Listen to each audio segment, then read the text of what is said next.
Hit it! From the Fight Now TV studio, it's time for your news hits. What's up, fight fans? I'm Bridget Trung, right into the cage to lay out the aftermath of Saturday's UFC 159 event. The heavily favored champion Jon Jones successfully defended his title over Chael Sonnen in dominant fashion with the first-round TKO. Now that Sonnen is behind him, Johnny Bones can move on to the next challenge. But before that, and I warn you, this upcoming image is graphic. Jones will have to recover from a broken big toe. Ew, that's some nasty stuff right there, but that's the before and here's the after. No timeline for his return, but here's Jones on who he wants next inside the octagon. Well, I fought Lyoto Machida before, and, I fight for the love of the sport. I fight for the people that support me, but I also fight to prove critics wrong.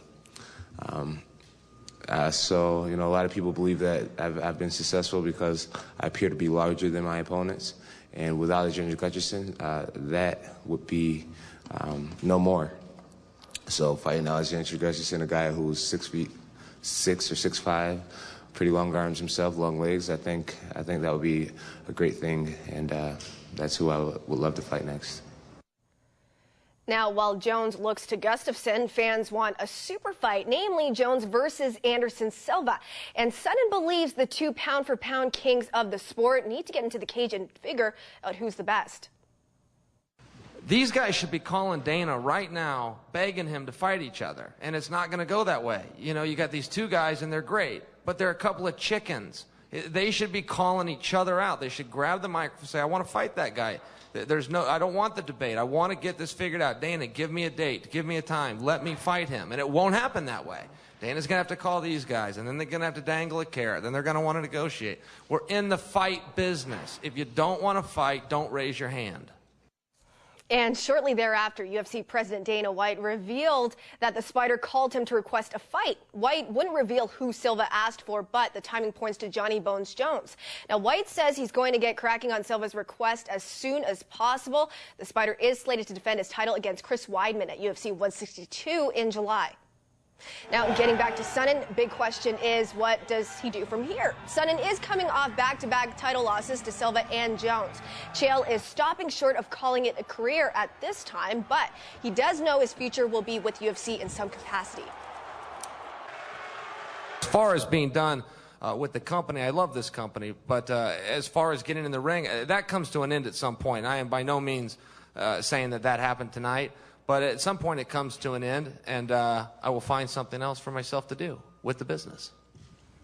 Well, yet again, we have another busy fight week on our hands as Cage Warriors prepares to roll out another event this month. Cage Warriors 54 goes down this Saturday, and as usual, you can count on Fight Now TV to bring you the entire live event beginning at 4 p.m. Eastern Time.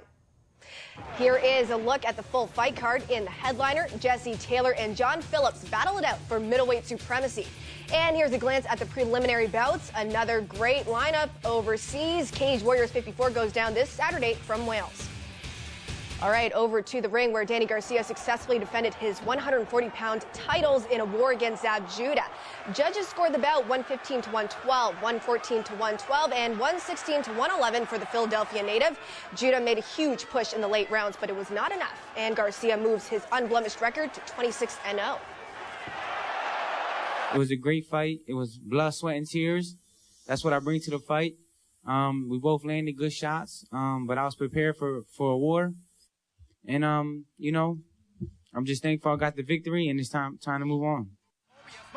Sergio Martinez defended his WBC middleweight title this past weekend against Martin Murray, but it didn't come without a price. Matavia experienced problems during the fight with his previously injured knee and broke his left hand in the 12-rounder. As a result, the 38-year-old will likely be out for the remainder of the year, putting a screeching halt to a rematch with Julio Cesar Chavez Jr. Another solid boxing lineup coming up. Reigning WBC welterweight champ Floyd Mayweather Jr. fights interim champ Robert the Ghost Guerrero in Las Vegas. Abner Mares meets Daniel Ponce de Leon on the undercard. And heavyweight champ Vladimir Klitschko puts his belt on the line against Francesco Pianetta in Germany.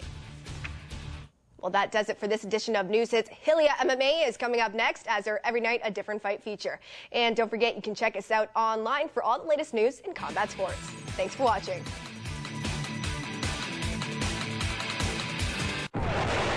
I'm Chael Sonnen, and you are watching Fight Now TV.